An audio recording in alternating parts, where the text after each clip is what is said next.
We live in a very outcome-focused society. Even if you are talented, you can't succeed without having great habits. We think the thing that needs to change is the bank account or the test score or the number on the scale, but actually the thing that needs to change are the habits that precede those outcomes. They are the portion of your life that you can influence. You can be the architect of your habits rather than the victim of them. The things that are on your desk at home, your office at work, they influence your behaviors. If you can restructure your physical environment, then you're more likely to actually stick with the right habit. But the question to ask is, what are those one or two things that tend to pull the rest of my life in line? You can just build that one habit and you know that there's going to be a lot of good side effects because of it. Every action you take is like a vote for the type of person you want to become. Once you've changed that internal story, you're just like, this is who I am now.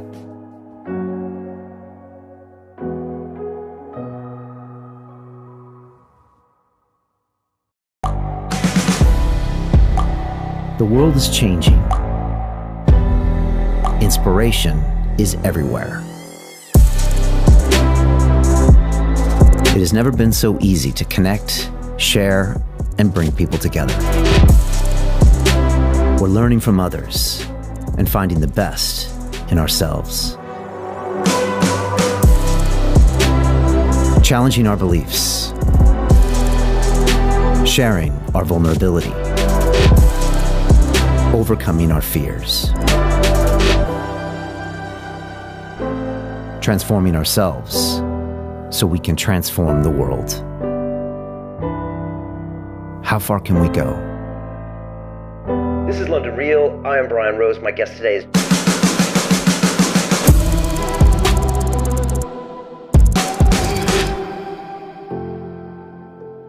Did you realize that the results in your life are a measure of your habits? What do you do every single day to be successful? That determines who you are. And if I look at your habits right now, I can tell the person that you want to become. And it's a hard thing to really think about, but what are you doing every single day for your health, your lifestyle, your diet, your business? Those little 1% changes can have a massive effect over time. And that's what our guest is here to talk about today, Mr. James Clear, Atomic Habits. And he really structures it all out to get you what you want. And he also says that we don't rise to our goals, we fall to the level of our systems. What systems do we have in place to get our lives to the next level? And I love this book, Atomic Habits. There's all sorts of vital information in there about how you can put routines in place that make you feel good, that make them repeatable, and they can really change the course of your life. So I know you're going to enjoy my time with James. He's got a whole structured layout of how you can change your life starting today. This is London Real. I am Brian Rose. My guest today is James Clear, the writer, entrepreneur, speaker, and New York Times bestselling author. You've spent years educating millions of readers on the importance of habits, decision-making, and continuous improvement. You're a regular speaker at Fortune 500 companies, and your work is used in the NFL, NBA, and MLB. Your new book, Atomic Habits, details your system of building good habits and breaking bad ones, showing how small changes can have a transformative effect in every aspect of your life. James, welcome to London Real. Thank you. Good to talk to you. It's great to have you here. First, we'd love to get your impressions on this city we call London. What do you think about this place? I love London. I could definitely live here. I see all kinds of opportunities, like there are fascinating people. It doesn't really matter what industry you're interested in, finance, fashion, publishing, whatever it is, you can find somebody cool to hang out with. Great food, which I am all about. I basically have ate my way around the city for the last few days. So I love visiting. And you said you'd recently been to New York and Los Angeles and Tokyo, but you wouldn't necessarily live in those cities. I love all those cities and I love visiting them, but I feel like I could carve out a life in London and call it home, and I don't know what it is. There's something a little less stressful about walking around in London to me. All the neighborhoods are different. You can find one that's the right fit for you. I don't know. It just feels more cozy to me. Yeah, it really is this grouping of neighborhoods, maybe like 30 or 40 neighborhoods. And you could say Manhattan it's like Chelsea and the West Village and Upper East Side, but to a normal civilian, when they go there, it kind of looks the same. But here you kind of have vibes and restaurants and attitudes, and I find it. London's fairly spread out. It's a fairly large city, whereas New York naturally is contained, right? Manhattan in particular, and it has to be on the island. LA is pretty spread out, and Tokyo is massive. But yeah, I don't know. For someone who was born in America, I feel like London would be a interesting fit for me. I feel like I could call it home, and it would still be fascinating in all kinds of other ways. Yeah, good to hear. I think you could. I came here 17 years ago and just haven't left since. But it's weirdly, some people describe it as like LA, New York, and DC rolled up in one, because in one city you've got government, finance, media, advertising in one place. So it doesn't have a vibe that just kind of overarches the other too much. So it's kind of weird in that sense and kind of cool. It's also, I mean, for me as an American, pretty much everywhere in Europe is interesting to travel to, and you couldn't have much of a better jumping off point than London. You can get nonstop to anywhere. So that part would make it exciting too. Like you could see the rest of this interesting part of the world very easily. Yeah, you can be in some very different places in about 2 hours. Yeah, right. Like really different places, different realities. So cool. Well, welcome to that. I'm really excited to talk about these habits with you, because I've had over 500 people sitting in that chair. And after the first 200 or 300, I started asking myself, what makes this person get in this chair as opposed to the person I just walked by on the sidewalk, or the person that drove my bus, or the person that served me coffee? And I'm always like, what makes them different? And I came to this conclusion that there are no high-performance people, just high-performance habits. But when I tell people that, and when I tell my students in our academy that, a lot of times it just goes over their head. And they're like, oh yeah, sure. But I think somehow, deep down inside, we always equate it with like a talent. That person's a billionaire, well, they were always gonna be that way. That person's a great actor, a great athlete. But from what I've seen, it usually comes down to great habits. And if you really dissect their behavior, it turns out that they're doing some really pretty granular things that they're doing. I haven't met too many people that wake up at 5 a.m. that actually do great things. A lot of times those people are actually doing things. I don't know many people that wake up at 5 a.m. and then watch Netflix. I mean, there's usually, I know Jocko Willink, the Navy SEAL, and like he's getting up at 4 a.m. and posting pictures of his watch. But a lot of times those people are being effective. And so I really do think habits are important. So I hope everybody listening really plugs into what we're gonna say, because it's not just about being high performance or getting what you want. I think it's about having a great life.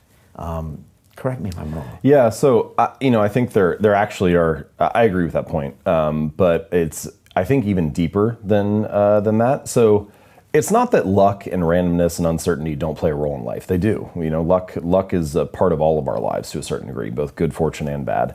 But by definition, you don't have control over luck. And your habits also matter. And I think that the reason they're so worthwhile to focus on and understand is that they are the portion of your life that you can influence that also determines your outcomes. It's not just luck, it's not just habits, but one of those you have control over. And so it makes sense. The only reasonable strategy is to focus on what you can control. If you spend all of your time focusing on things you can't control, then you're just going to end up frustrated. And so I think habits are maybe the best lever for that. Now, something that I say deeper in the book that I also think is true is that talent and genes, they play a role. Like I have a chapter, I think it's chapter 18 or 19, it's like the role of genes and habits and how they interplay. And it's important, people have natural predispositions to things that make them better. But what you find is that nearly always when someone is a great performer in a particular domain, they are both well-suited, so naturally talented or have some kind of predisposition to that area, and well-trained. And so even if you are talented, you can't succeed without having great habits to execute and to fully realize the potential that you have. Right. And so no matter where we're talking, I think habits play a crucial role. Yeah, we've all heard the story of the coach that just is shaking his head because that one kid had so much talent, but he never showed up to practice. I think sometimes, I played baseball all the way through college, and I think sometimes I would rather be an athlete that's at like the 90th percentile of physical talent, but like the 95th of execution and habits than the other way around. Because if you don't have the habits and the practice routines and rituals to actually realize your potential, a lot of the time it's just not enough. It's enough at lower levels, but once you get to the top of any field, everybody's talented. And so the thing that separates you is often not the physical gifts, but your ability to practice, get out of your own way, your mental approach, all that type of stuff. Anyway, so those are some more nuanced points, but I think the central thing that you were getting at is true. Your outcomes in life are often a lagging measure of your habits. Like a lot of the time people talk about, I want to have more money, or I want to lose weight, or I want some kind of result. But the truth is, Your bank account is a lagging measure of your financial habits. Your weight is a lagging measure of your eating habits. Your knowledge is a lagging measure of your learning and reading habits. And so it's actually, we think the thing that needs to change is the bank account or the test score or the number on the scale, but actually the thing that needs to change are the habits that precede those outcomes. Right. And even more so, your identity and sense of self, a lot of times, is all rolled up into your habits, which is even a crazier kind of a messing with your brain. In that these little things you do that you might ignore all the time could change who you actually are. So I had this question while I was researching the book. I think identity plays a crucial role, but my question was like, well, how do we come to believe things about ourselves? Because when you come into the world as a baby, you don't have any preset beliefs or notions. That's not to say that, again, your genes don't matter. They certainly matter in some sense, like your height might be more or less baked into your DNA. But we all realize that if you grew up in a different culture or a different religion or a different community or household, you could adopt completely different beliefs if that was what you were raised in. And so I was like, well, how does that happen, right? How does this internal story that we tell ourselves, our identity, become shaped and formed? And I realized that it's mostly through the repetition of that story. And so what you come to realize is that your habits reinforce a particular identity. And sometimes this can be positive and sometimes it can be negative. The story could be things like, I'm bad at math, or I'm terrible at remembering people's names, or I'm not good at remembering directions places. Yeah. And all of those that's just an internal story that you tell yourself. But each time you have an experience that reinforces that, the story gets solidified. And so I think the method, the takeaway here is that every action you take is kind of like a vote for the type of person you want to become. And if you can master the right actions, if you can master the right habits, then you can start to cast votes for this new identity, this desired person that you want to be. And I think that's one of the reasons why small habits matter so much. They don't necessarily transform your life overnight, right away. Like doing one push-up does not transform your body, but it does cast a vote for being the type of person who doesn't miss workouts. Or meditating for 1 minute might not give you an immediate sense of calm in your life, but it does cast a vote for being a meditator. And this is why one of the things I say in the book, like the real goal is not to run a marathon. The goal is to become a runner. The goal is not to write a book. The goal is to become a writer. Because once you've adopted that identity, you're really not even pursuing behavior change anymore. You're just kind of acting in alignment with the type of person you already see yourself to be. It's kind of like true behavior change is really identity change. Because once you've changed that internal story, it's way easier to show up each day. You're not even really motivating yourself that much to do it. You're just like, this is who I am now. Yeah, and we'll get into that because the difference between goals and systems, I think, kind of touches on this a little bit, which is important. You know, a couple of years ago, we were teaching in our academy. We were teaching people how to start their own podcasts and how to start businesses from their profile. And someone said to me, Brian, can you teach me stuff that's non-business related? And so I looked at my life. And over the past 4 or 5 years, I had picked up all of these habits from the guests that had sat in that chair, from habits on how to meditate and do affirmations and do like a low media diet and movement practices and eating habits. And I actually hadn't even thought about it, but by being around them and watching them, I started practicing them and I picked up all these like amazing habits. And I also had some bad habits, like about 10 or 15 years ago. I had drug addictions. I had all this other stuff that I kind of talked about last year in one of my movies. So it'd be good to kind of explore, you know, how these things get put in place, how you can maybe choose the good ones or the bad ones, and then identify a lot of the psychology behind this stuff. So I'd love to jump in. And again, there's so much IP in this book. It's an amazing book. I'd love to talk about some of the fundamentals, some of the definitions, what's a habit, and then I'd love to get into some of your sections about how to make a habit obvious, how to make it attractive, how to make it easy, how to make it satisfying. Sure. And then maybe we'll have some chance to go into some of the advanced stuff, like you said, with DNA and things like that. So start it all off. Well, first of all, what is a habit and why did you get obsessed with this? Yeah. Okay, so 2 different questions. So let's just do the definition first. So the technical definition of a habit is a behavior that has been repeated enough times to be more or less automatic. So things that you can do pretty much without thinking about them. Unplugging your toaster after each use, or tying your shoes, or brushing your teeth. Things that you pretty much just go on autopilot when you do them. Now, we often use the word habit to mean different things than that, and we can get into this more. Like you might say things like, I want to get in the habit of working out, or I want to get in the habit of writing every day. And I know what you mean when you say that, right? You mean I want to make it a regular practice. I want to make it this daily ritual that I follow. But you're never going to go like on autopilot and forget what you write for an hour, right? Like it's a more effortful, conscious thing. And so we can talk about some of that distinction, particularly with making habits easy. What you really want to do is make the beginning easy and automatic, and then the rest of the routine can follow naturally, even if you're consciously thinking about it.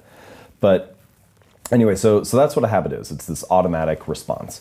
Now, why does the brain build them? What role does it play? Well, as you go through life, you need energy to survive. And this is true not just for humans, but for all organisms need some kind of energy to survive. And getting energy requires energy. You need to eat food to be able to walk around and find the next meal. And using energy is expensive because the more energy you use, the less you have available for the other things that life throws at you. And so your brain is looking for ways to conserve energy whenever possible. And habits are a great method for doing that.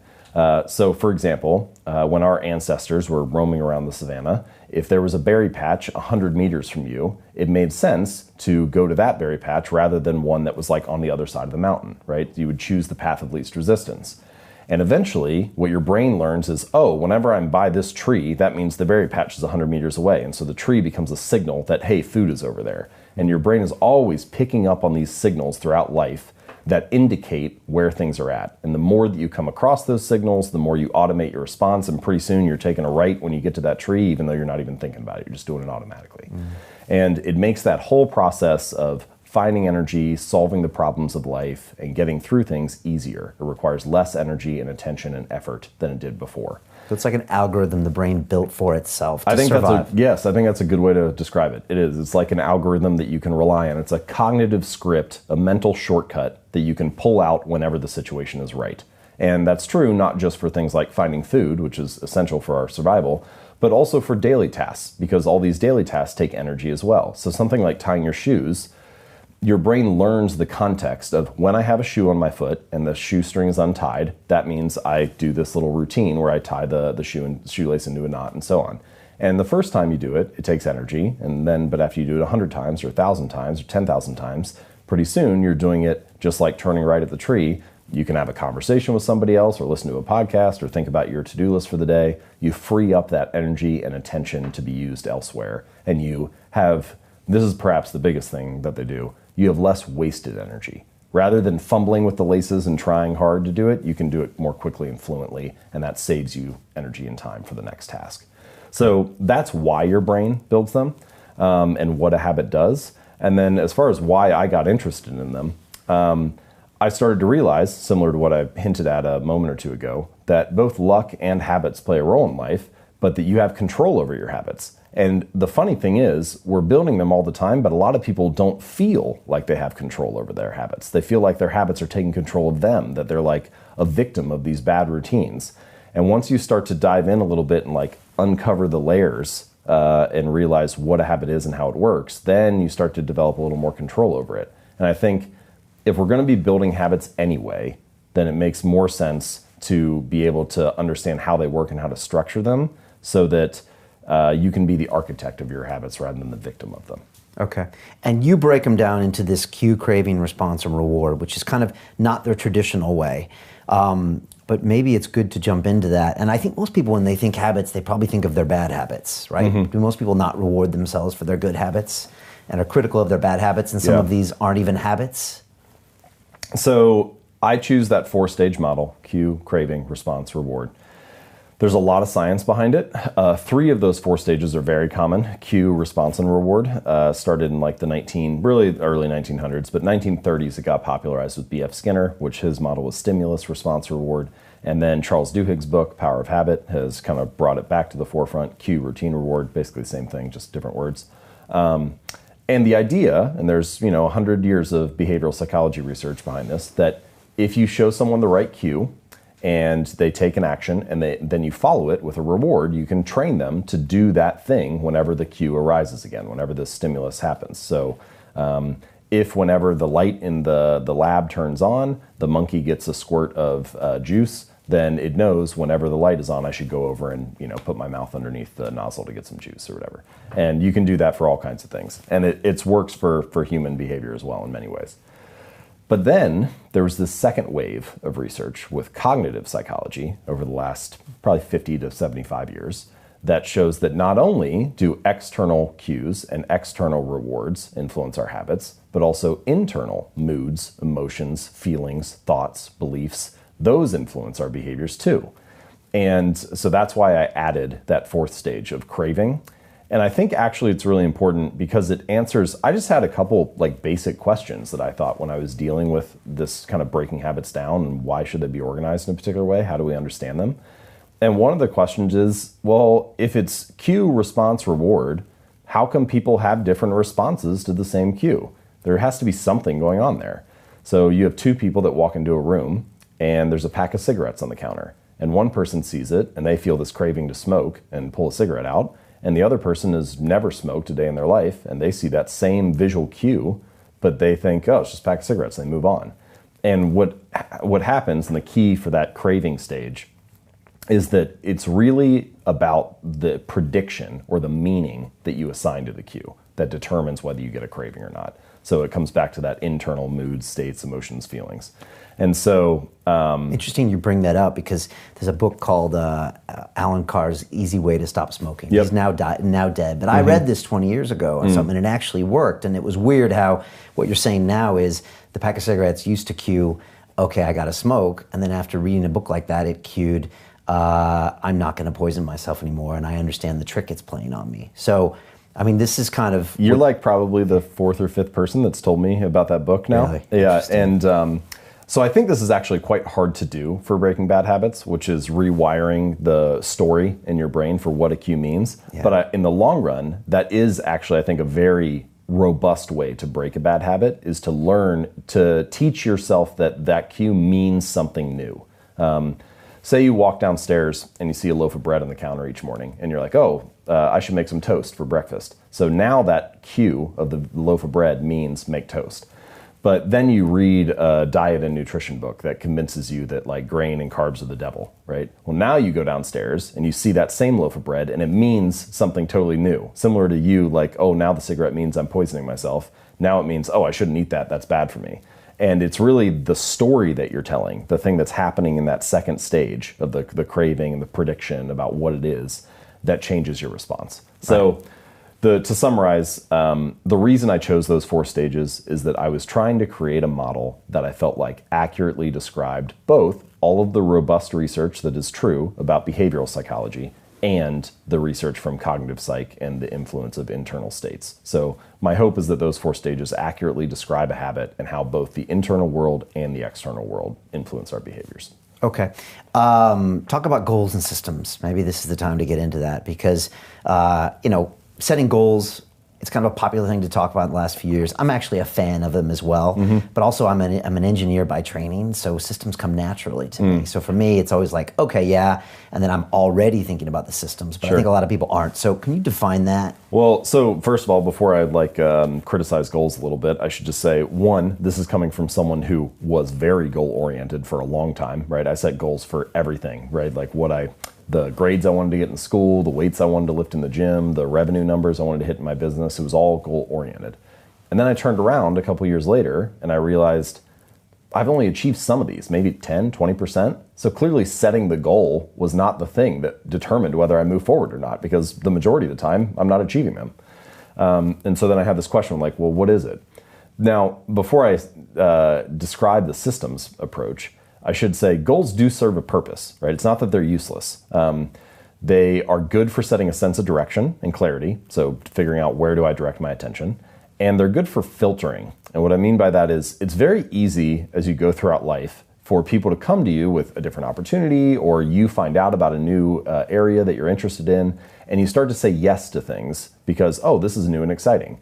But if you have a goal, it's much easier to say no to the things that intrude, right? So if you're training for the Olympics and your friends want to go to the bar, it's very easy to say no because your goal gives you a much cleaner filter to determine, does this move me in the direction I want to go or not?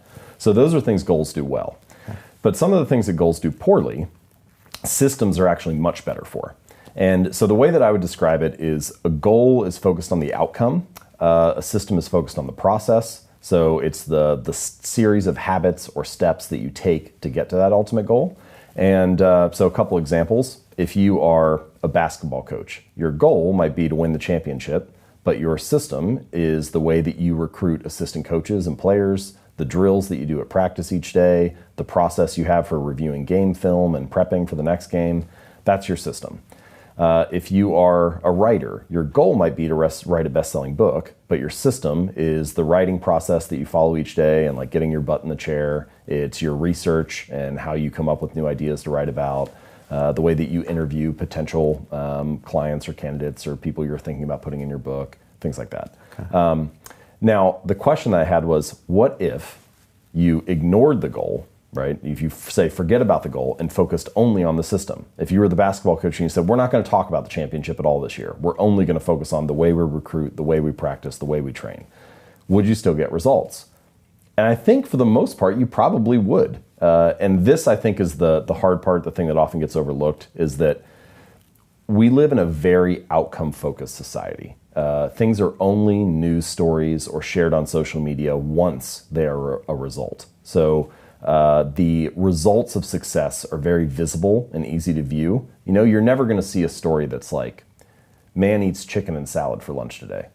It's only going to be a story a year later when it's like, man loses 100 pounds. It's only the outcome that is visible. Because it's like simple for us also to process that thought, right? It's like, oh, I get it. Something important happened. I prioritize it. Because it's this, oh, this event was accomplished, right? This is one of the things that's challenging about building better habits, is that they're very easy to dismiss on any given day, right? Like, what is the difference between eating a burger and fries for lunch or eating a salad?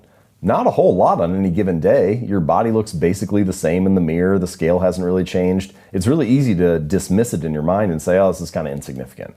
But you know, you turn around 2 or 5 or 10 years later and you realize, oh wow, those daily choices really did add up. It's just much harder to see on a granular basis. So a shift, all I'm really calling for here is not to say that goals are useless or we should totally ignore them, but instead, rather than making the goal the default, the thing that you focus on almost exclusively, let's make the system the default and then only check in on the goal occasionally to see if we're moving in the right direction. Okay. And also just kind of realize and admit that we all have a bias towards goals and that we see them everywhere that we go and that we need to maybe kind of de-emphasize them a little bit and just get back to look at the system underneath it maybe. I think de-emphasize is a good word for that. You know, like goals are in front of us all the time. Outcomes and results are always in front of us. So maybe we just shift the attention a little bit more to the process and the habits. Yeah, and it's funny, that's what I was talking about. When people come in this chair, I get to spend 2 hours with them. And once you deconstruct your life, you actually see the systems.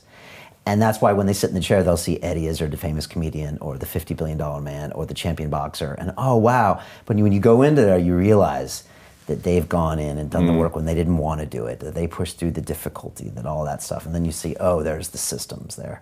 Because there rarely is a result without a system.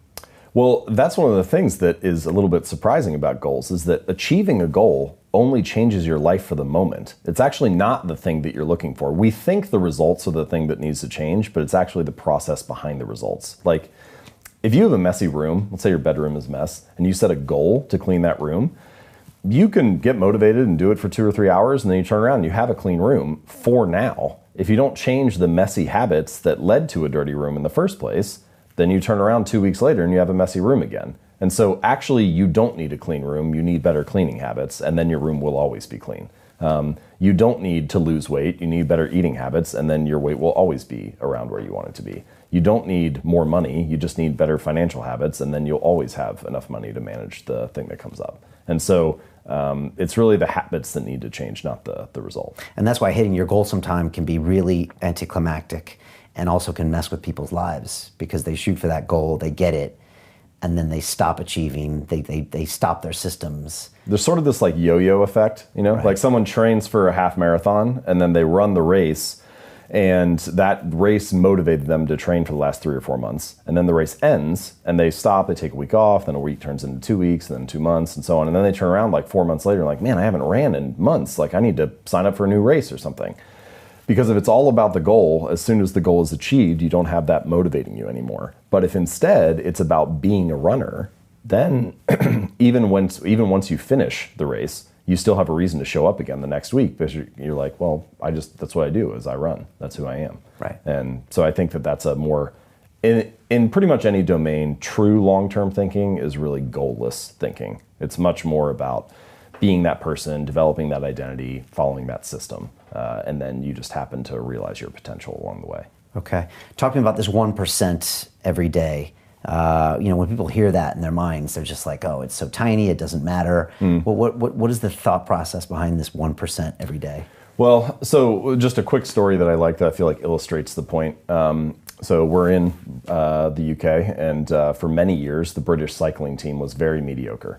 They had never won a Tour de France, even though the race had been around over 100 years. They had won, I think, a single gold medal back in 1908.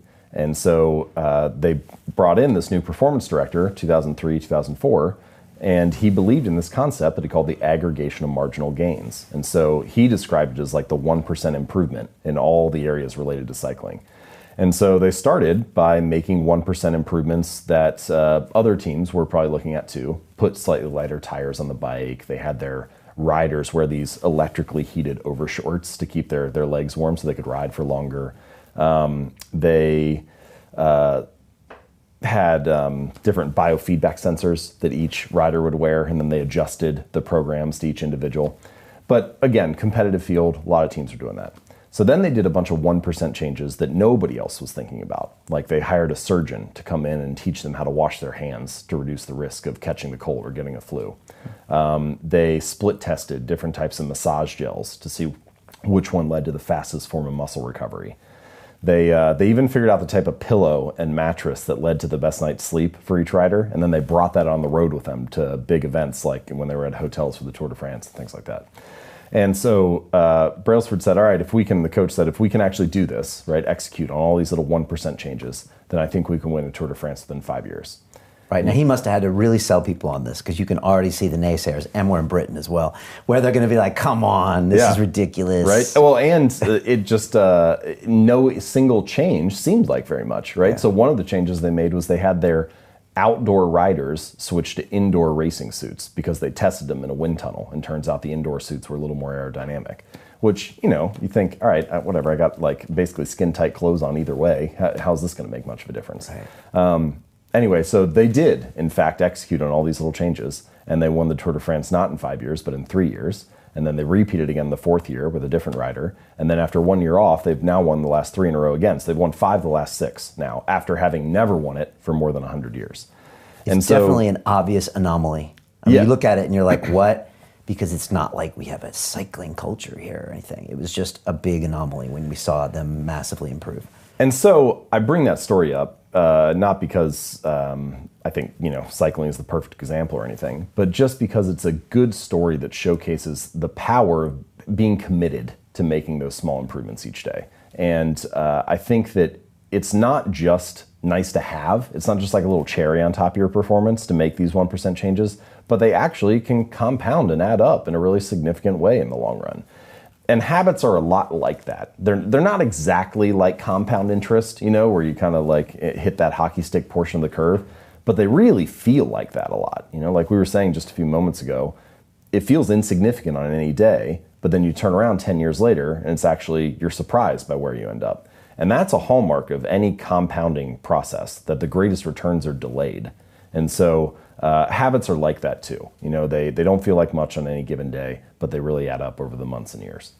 And most of us overestimate the significance of the short-term stuff, and we underestimate the potential of the long-term, right? Is that just another cognitive bias? Yeah, I don't know why we do that, but we do tend to feel like, we overestimate what we get done in a day, underestimate in a year or a decade. Do you think it's because we used to have shorter lifespans where maybe this stuff didn't play out? I mean, because this got us somewhere, we evolved to this point. Well, so we do have, and this definitely plays an important role in habits, we do have a bias toward the present. And that makes sense, right? That example I gave about like finding a berry bush, 100 meters away. Well, you should, in fact, go get the food that's close by and not the food that's on the other side of the mountain, because that just makes logical sense. You'd rather have it now, especially when we were not in modern society, right? For 99.999% of human history, we're just trying to survive like every other animal. And so you should prioritize immediate food, immediate shelter, immediate water, immediate safety.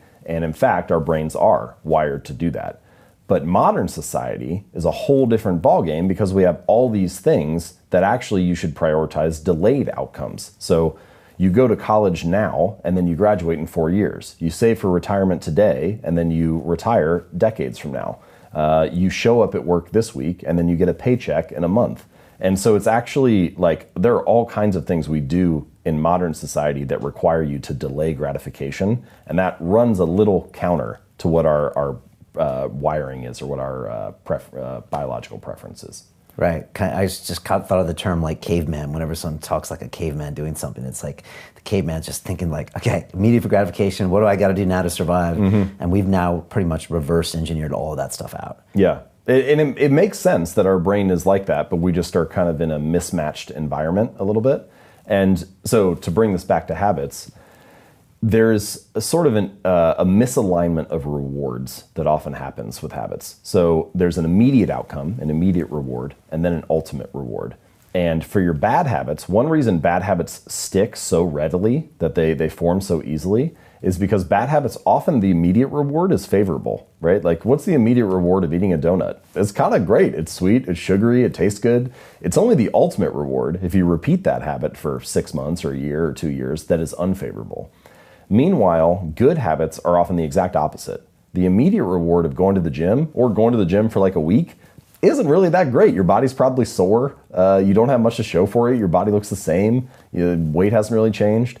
But if you stick to that for 6 months or a year or 2 years, then the ultimate reward is favorable. And so a lot of the balance or a lot of the challenge of building good habits and breaking bad ones is figuring out how to pull the long-term costs of your bad habits into the present moment, so you feel a little bit of that pain right now and have a reason to avoid it, and pull the long-term rewards of your good habits into the present moment so it feels good and you have a reason to kind of make it through that like valley of death in the beginning and stick with it while you're waiting for those delayed rewards to accumulate. I think we could just summarize that whole cognitive bias or misalignment of rewards by saying the cost of your good habits is in the present and the cost of your bad habits is in the future. And the fact that we prioritize the present over the future ends up making a lot of habit change difficult for that reason. Does that mean you have to go deeper into that identity in order to bring those future things forward? Or is it just about realizing them in the now? You know, it's a good question. I think, so you're on the right track because I think that the ultimate form of intrinsic gratification is a reaffirmation of your desired identity. So if your desired identity is, I'm the type of person who doesn't miss workouts, or I'm an athlete, every time you're doing a squat, literally you can be in the middle of the rep and you're already getting gratified because you're acting in alignment with the type of person you want to be. It's like, oh, I just did that rep, I didn't miss this workout. That feels good. Now, I do think it takes a little while to get to that point where that actually feels like you. You know, you can imagine somebody goes to the gym for the first week or the first month. They don't quite identify that way yet because they haven't spent enough time there. Stephen Pressfield, the writer, he wrote War of Art. Yeah. So I think it's in the War of Art. He has a piece where he talks about a wolf and how the wolf develops a territory, right? Okay. But the only way that it develops a territory is by being there, by walking around the terrain every day. And then it starts to feel like this is mine, this is my home. And he talks about writers doing that by like you make the chair and the computer and the desk in your office your territory, it becomes your terrain. And I think that is true for most habits too. Like when you walk into the gym for the first time, you feel very uncertain. It's not your territory. You don't feel like it's your terrain. But once you show up again for a week or a month or a year, at some point you cross this invisible threshold where it starts to feel like, yeah, this is for me, or I belong. And that, I think, once you've crossed that stage, it becomes more likely that you can get that kind of reaffirmation of your identity and start to instantly feel gratified. But there are other things that you can do in the short term to feel more gratified while you're working on those habits. So here's just one little tactic. Let's say that you're either trying to work out or build a habit of meditating or something. And so each time you do your habit of meditating for 5 minutes, you have this little jar of marbles, and you got like 100 marbles in there, and 90 are red and 10 are blue. And after each instance of your habit, you walk over and you pull a marble out of the jar. And if you pull out one of the 90, then nothing happens. It's just like pat on the back, good job, you did what you're supposed to. But if you pull out one of the 10, then you get some kind of reward that's exciting to you. Maybe you get to watch Netflix for an hour and not feel guilty, or go for a walk outside, or take a bubble bath, or buy yourself a new jacket, whatever it is, like something that feels rewarding. And what you just did was you introduced an element of immediate gratification and of like surprise and delight to the whole process. And so, yeah, that first week when you're meditating, you still might not identify as a meditator, or you still might not have a sense of calm wash over your life. But you have this other interesting thing that is rewarding right away that maybe gets you to stick with it while you're waiting for those long-term rewards to accumulate. And the variable reward, is that an important part of that? Yeah, so that does introduce a variable reward for that one, right? And so for people listening, if you're not familiar, the term variable reward is, it's been widely studied in psychology. Actually, the way they discovered it was an accident. B.F. Skinner, the researcher who came across it, was running low on food pellets. So the rats that he was training, he would give them a pellet whenever they did the thing that he wanted. And he was running low on them. He had to hand press them each time. And so he thought, well, maybe I'll just give them one every other time. And it turns out that actually increased the rate that the rats would act and do the thing because they didn't know if they were going to get it or not. So they were like, something must be wrong. Like, I need to press this lever even more because I thought I was supposed to get one every time. And it turns out that actually leads to a spike in activity. And so a variable reward can be a good way to increase the frequency with which you do a habit. Now, it's worth noting, it's not like a panacea. You can't just take something you don't want to do and then make the reward vary and then be like, oh, now I'll do it. Because it doesn't work that way. But if you already want to do it, then it'll increase the rate at which you do. Right. And there's a great book called Hooked by Nir Eyal, Yeah. and he talks about that. And if you work in Silicon Valley, you're very familiar with variable reward because a lot of our apps are based on that. Maybe we can talk about that at the end. Sure. Something that's become really obvious is it feels like, well, I think all of life is a game between your conscious and subconscious. And it feels like part of these habits are almost like tricking your subconscious into thinking I am this person. And part of the way it does that is when you repeat these habits, your subconscious says, I guess I am a runner if I'm running 4 days a week. Yeah. Are there other ways to like hack into that? And I'll throw you a curveball, but there's this concept of affirmations, you know, where people say out loud every day what they are with the hopes that they become that person. Is this a way to maybe hack into some of this habit forming stuff? And what are your thoughts on it? Yeah, so affirmations or visualization or the kind of idea of like fake it till you make it. I don't think there's anything wrong with those things. There's nothing wrong with being more, if you get to choose what story you tell yourself, you might as well choose a positive one, right? But I do think that my method differs a little bit from positive affirmations or from fake it till you make it in the following way. So fake it till you make it is asking you to believe something about yourself without having evidence for it yet, right? You say, I'm a healthy person, even though you haven't gone to the gym yet or whatever. And we have a word for beliefs that don't have evidence. We call it delusion, right? Like at some point, your brain doesn't like this mismatch between what you're saying and what you're doing. And so the only nuance, the difference in my argument is that I think that we should let the behavior lead the way. So let the behavior drive the belief rather than the belief drive the behavior. And to be clear, it can work both ways, and it does throughout daily life. Like people adopt a new belief and then they take a new action because of it. But I think that if you're trying to get yourself to latch onto a new identity or tell yourself a new story, it's more powerful to let the behavior lead the way because the behavior provides immediate evidence that you are that kind of person. So if you say, I'm a healthy person, you might be able to, it's like a short-term strategy. You might be able to amp yourself up or motivate yourself in the moment. But if you do 5 push-ups, you immediately have proof, I'm a person who works out. And there's something about that evidence that I think makes it easier for you to root that new story in something. It gives you a reason to actually hold on to it. And so for that reason, I think it's more useful to start with the small habits, build up some evidence and proof of that new identity. And then the more that you do that, the bigger the pile of evidence becomes, the more reason you have to actually believe, hey, that is me. Yeah, maybe some combination of both or something. When you were talking about the working out story, I kept thinking of this Arnold Schwarzenegger quote from the movie Pumping Iron when he was like, every rep I was smiling. He said, because it was getting me one step closer to Mr. Olympia. And then you look at him and you're like, okay, I can see why Arnold would think that, but most people, every rep is pain, and they don't see it. So is that a way of him kind of hacking forward those for future payouts? I think that is similar to what you mentioned earlier about like, oh, cigarettes are poison, or the story about the bread, like, oh, carbs being unhealthy or whatever, is that he was finding he was developing a new meaning for the same experience, right? Usually it's the meaning you ascribe to that experience is my muscles are burning, this is painful, I'm not enjoying this, it requires sacrifice. And he twisted that around to say, this is great, the pain means I'm growing, it means I'm moving forward, I'm getting closer to my goal, and so on. And I think there's something powerful about good habits become easy habits when you can learn to find joy in delaying gratification, right? And so he was finding a way to get pleasure out of the process of putting in the work. And that can be a really powerful motivator in the long run. Is that called reframing? Yeah. And I think that I've thought about writing about this more. I haven't written a ton about it yet, but I think that there are strategies and a few different mindset reframes that you can go through that can really change the likelihood that you stick with a habit. If you learn the right story to tell yourself, it becomes easier to maintain that over the long run. To continue watching the rest of the episode for free, visit our website londonreal.tv or click the link in the description below.